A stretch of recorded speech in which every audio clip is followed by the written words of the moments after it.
Mama Chima was shocked, almost speechless. You will never marry a girl like that, she shouted. You are too good for her, Chima. What will people say? But Chima shook his head.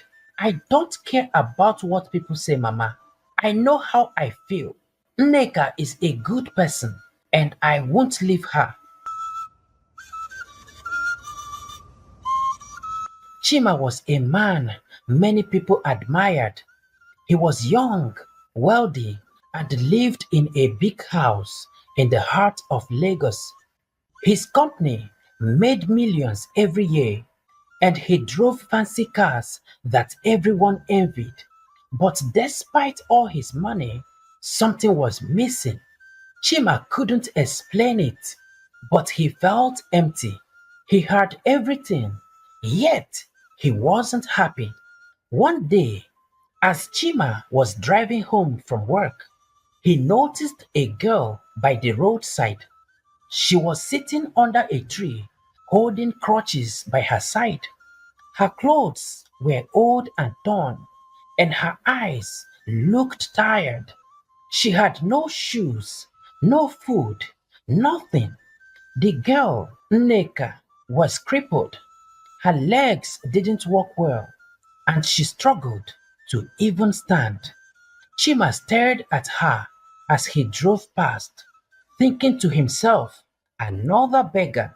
Lagos is full of them. He didn't slow down, didn't stop. After all, he had his own problems. But for some reason, as Chima continued driving, a sense of unease settled in. It wasn't guilt, no. Chima was always seeing beggars, but there was something different about Nneka. Maybe it was the way she looked so helpless, sitting alone with her crutches, or the sadness in her eyes. He just couldn't get her off his mind. The next morning, Chima got into his car and headed for the office as usual. As he passed by the same street, there she was again, Nneka. This time, she was trying to cross the road, her crutches making it hard for her to move quickly. Cars zoomed past, and she was stuck in the middle of the road, struggling to take the next step. Chima slowed down without even thinking about it. He pulled over and watched her for a few seconds. People were walking past her like she didn't exist. Nobody offered to help, and something inside of him snapped. Eh? Is this how we treat people now? Now, wow! Chima muttered to himself. He got out of his car and walked towards her. When Nneka saw him approaching, her eyes widened.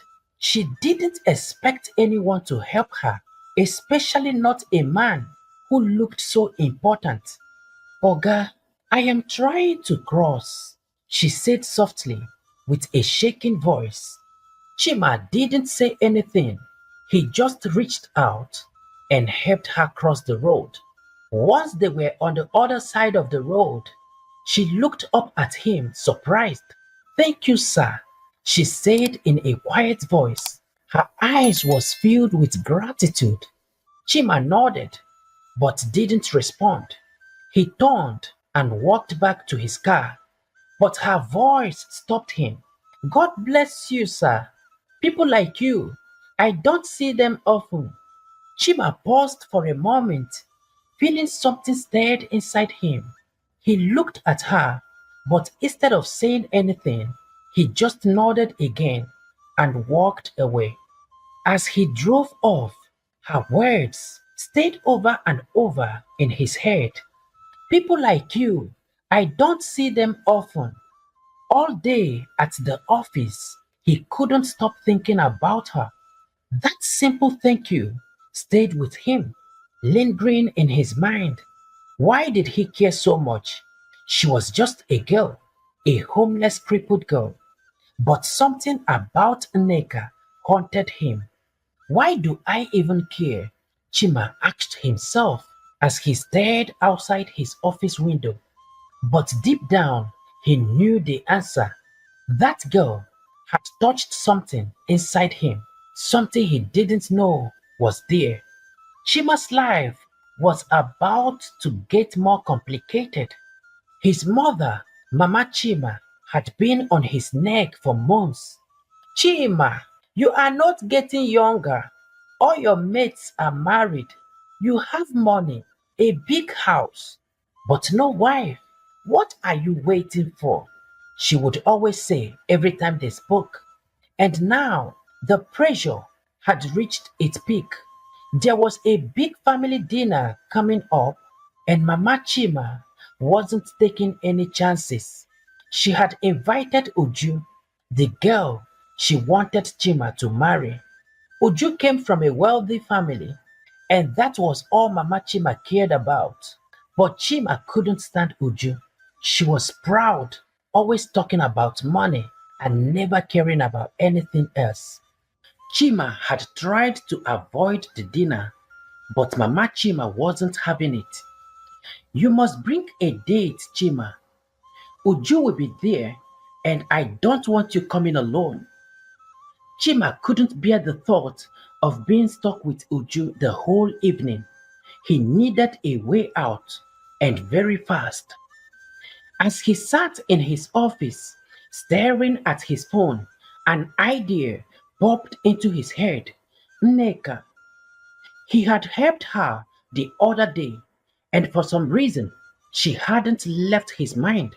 What if Chima couldn't believe what he was thinking? But the more he thought about it, the more it made sense. He could ask Nneka to pretend to be his girlfriend for the night. She didn't know his family, and his family didn't know her as well. But would she agree?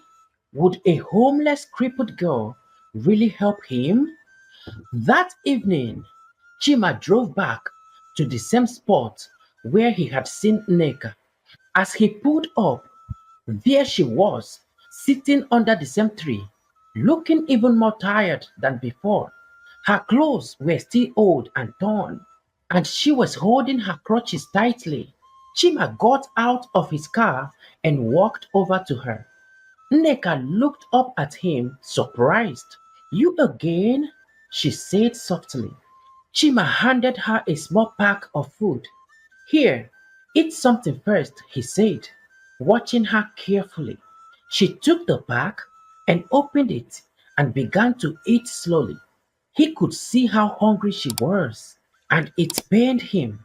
Nneka, I need your help, Chima finally said after a few moments of silence. Nneka looked up at him, confused. My help? She asked, wiping her mouth. How can I possibly help someone like you? Chima sat down on the ground next to her, ignoring the strange looks people passing by gave him. I have a family dinner in a few days, he began. My mother keeps pushing me to get married, and she invited this girl, Uju, who I don't like. I need someone to pretend to be my girlfriend, just for one night. After that, you can go back to your life and I will pay you well. Nneka blinked, staring at him in shock. You want me, a beggar, to pretend to be your girlfriend? She asked. But why? Chima looked into her eyes and said, because I know you won't ask for anything. You're not like Uju or the others. You don't care about my money. Nneka didn't know what to say. This was the strangest thing anyone had ever asked her.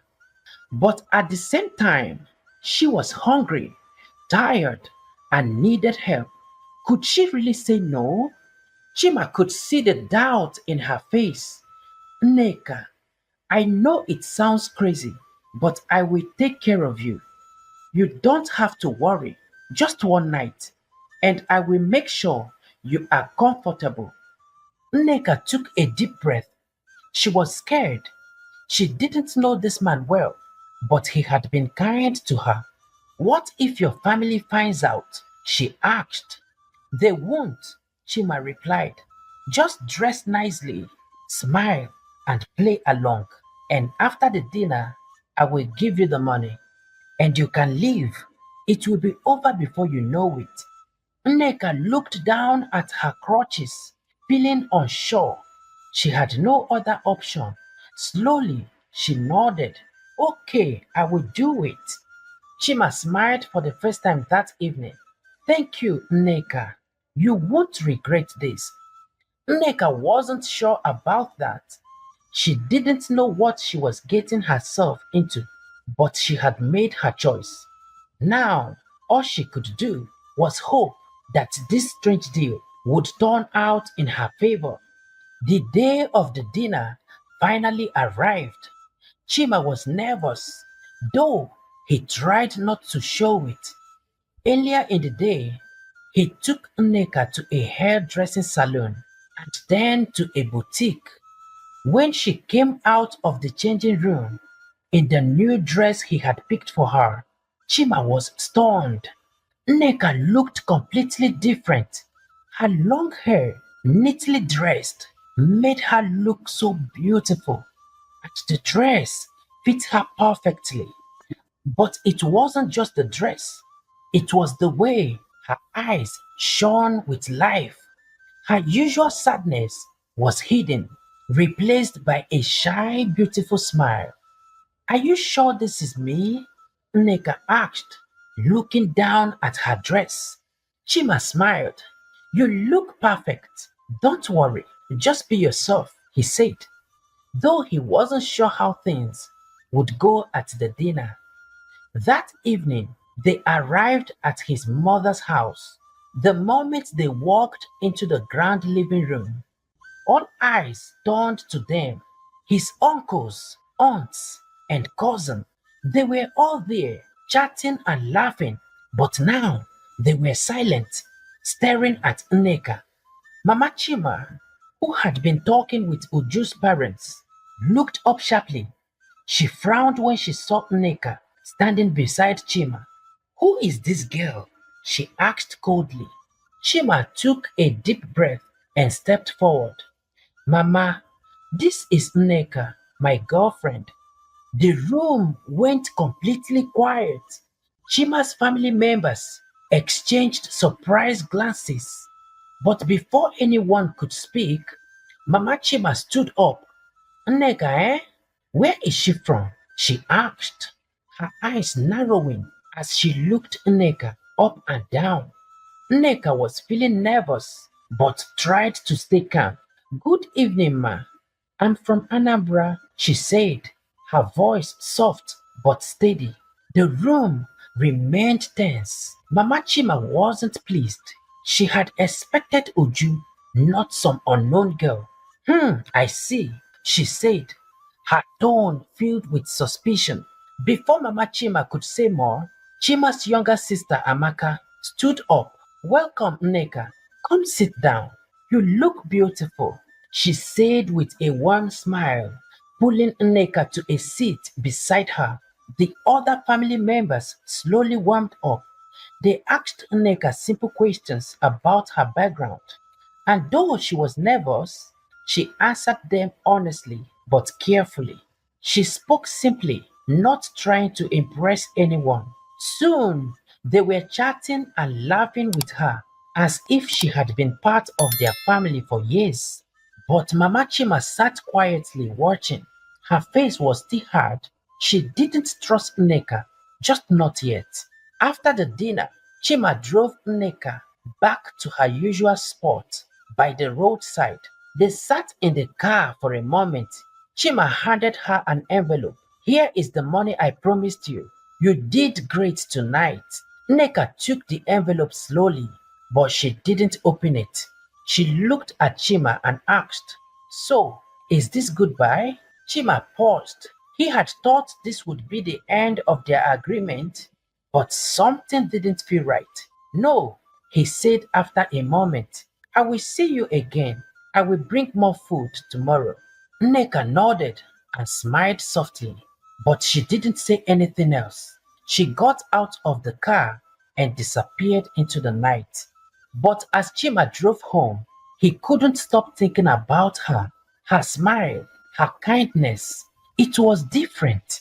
She wasn't like Uju or the other girls he had known. She didn't care about his money or his fancy lifestyle. She was real. Over the next few days, Chima found himself driving to see Nneka more often. Sometimes he brought her food, other times he just sat with her and talked. They talked about everything, their lives, their childhoods, their dreams. Nneka's warmth began to melt Chima's cold, guarded heart. Nneka, too, began to look forward to his visit. She had never imagined that someone like Chima, a rich man, could care about her, a homeless girl with nothing. But Chima was different. He wasn't just helping her out of pity. He was kind and he listened. He saw her as a person, not just a beggar on the street. One evening, as they sat in his car, Nneka turned to Chima and said, "Why are you still helping me? You've already done more than enough." Chima smiled, looking out the window. "I don't know," he said. "Maybe because you make me feel like I'm not alone." Nneka didn't know what to say. She felt the same way, but she was too afraid to admit it. As the day went on, Chima realized something else. He didn't want Nneka to just disappear from his life. But one thing was clear. This was no longer just a simple arrangement. Something real was growing between them, and neither of them could deny it. Uju could feel something was wrong. The dinner hadn't gone the way she wanted, and Chima had barely spoken to her since then. But it wasn't just the silence that bothered her. It was Nneka, that strange girl who had appeared out of nowhere. Chima seemed to be spending more and more time with her, and that made Uju furious. How can Chima, a man of his status, choose someone like that over me? She thought to herself angrily. One day, Uju decided to follow him. She needed to know what was going on. So she got into her car and quickly drove behind Chima as he left his office. Her heart raced with suspicion and she held the steering tightly. Eventually, Chima stopped near the familiar spot, the roadside where Nneka usually sat. Uju parked a little far and watched. To her shock, she saw Chima get out of his car and walked towards Nneka. Uju's eyes widened as she saw him sitting with the homeless crippled girl, talking and laughing like they were old friends. Is this a joke? Uju whispered to herself, her jealousy growing. How can he be spending time with a beggar? She watched a while longer, growing more and more upset. This was not just a game. Chima actually cared about Nneka. How could someone like Chima fall for a girl who had nothing? She couldn't let this go on. "I will fix this," Uju muttered to herself, her mind already plotting how to ruin Nneka's life. Uju didn't waste any time. The next day, she drove straight to Mama Chima's house. The older woman welcomed her, but Uju could see that Mama Chima was still upset about Nneka. "Good afternoon, ma," Uju greeted. "Uju, what brings you here?" Mama Chima asked, sitting down with a sigh. "I haven't been able to sleep since that dinner. Chima has been acting strange." Uju leaned forward. "I found out the truth About that girl, Chima's so-called girlfriend, Nneka. She is not who she said she is. Mama Chima looked confused.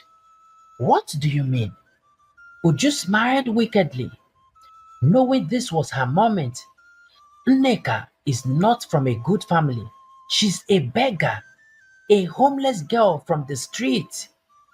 I saw it with my own eyes, ma.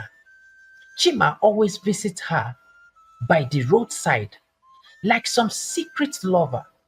Can you believe it? Mama Chima's eyes widened in shock. What? Nneka is a beggar? Has Chima been lying to me? Uju nodded, enjoying the moment. Yes, ma. He's hiding this from you, but I thought you deserved to know the truth. Mama Chima was furious. She stood up immediately. This cannot happen. My son, a rich man, marrying a girl like that? No, I won't allow it. She stormed out of the room, determined to confront Chima. Later that evening, when Chima returned home, Mama Chima was waiting for him. Her face was hard with anger. Chima, is it true? She shouted the moment he stepped inside. Chima frowned, confused. What are you talking about, Mama?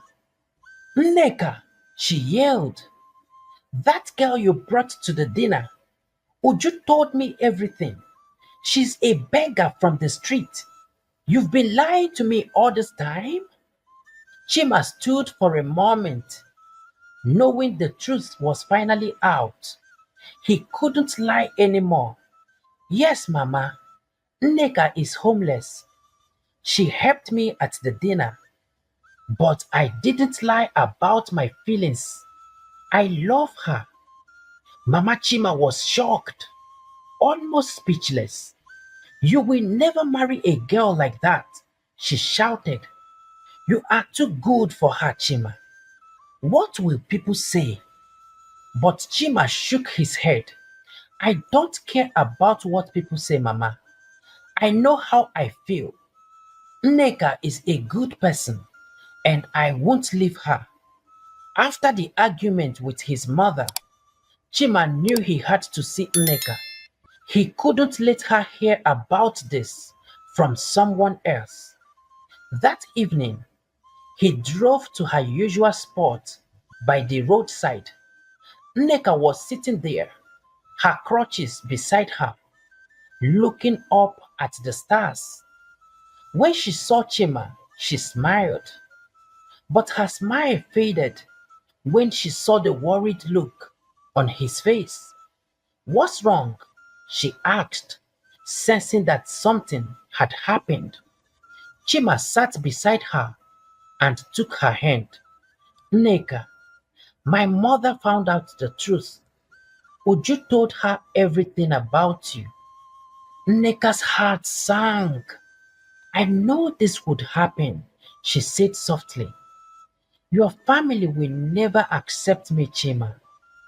I'm just a homeless girl. I can't even walk properly. They will always see me as nothing. Chima shook his head. No, Nneka, I don't care what they think. I love you.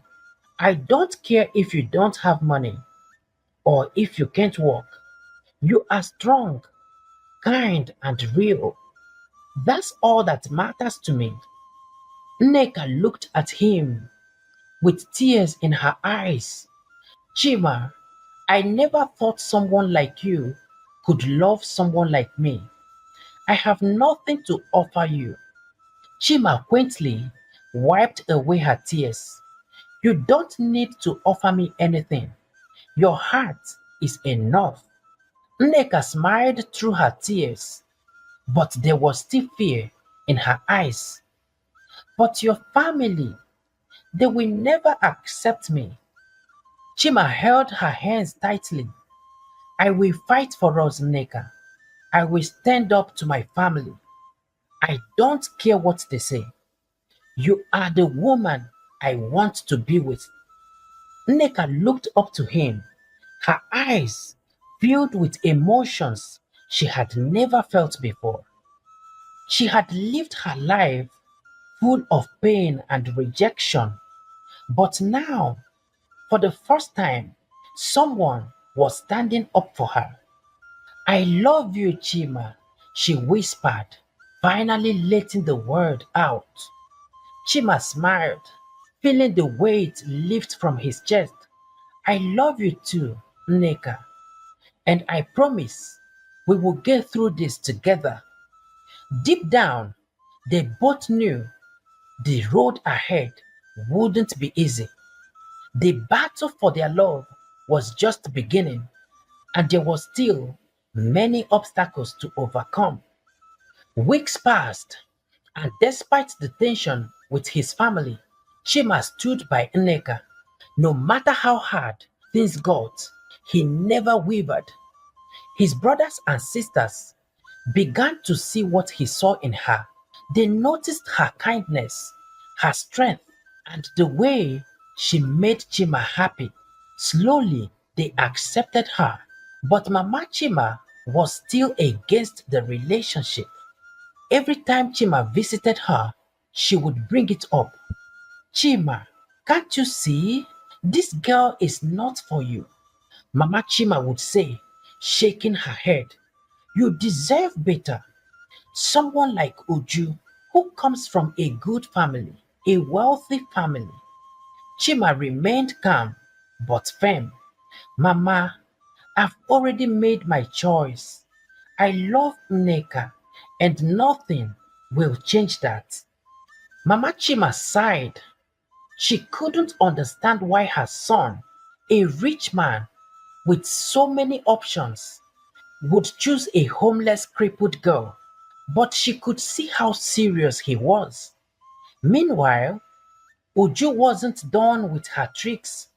One last time, she tried to spread lies about Nneka. She told people that Nneka was only using Chima for his money and she had a secret past. Don't trust that girl, oh, Uju whispered to everyone who would listen. She's hiding something. The rumors started to reach Chima's ears, and even some family members began to doubt Nneka. But Chima refused to be shaken. He confronted Uju directly. Uju, stop this nonsense, Chima said coldly. I know what you're trying to do, and it won't work.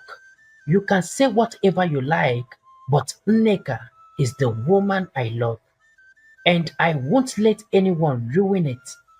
Uju, seeing that she had lost, backed off. Her heart burned with anger. One morning, after all the drama had cooled down, Chima went to his mother's house again. This time, Mama Chima was quiet, lost in her thoughts. She had heard from Chima's siblings about how much Nneka had changed his life and how happy he was with her. Chima, Mama Chima said softly, are you sure about this girl? Are you sure this is what you want? Chima smiled. Yes, Mama. Nneka has nothing to give me but her heart, and that's enough. I've never been this sure about anything in my life. Mama Chima looked at her son for a long time. She could see the sincerity in his eyes, the love he had for Nneka. Finally, with a deep breath, she nodded. If she makes you happy, then I will support you. Chima's face lit up with joy. Thank you, Mama. Thank you for understanding. Soon after, Chima and Nneka began to plan their wedding. Despite everything they had been through, their love grew stronger. The day finally came, and they got married in a small, beautiful ceremony surrounded by family and friends. But the biggest surprise came after the wedding.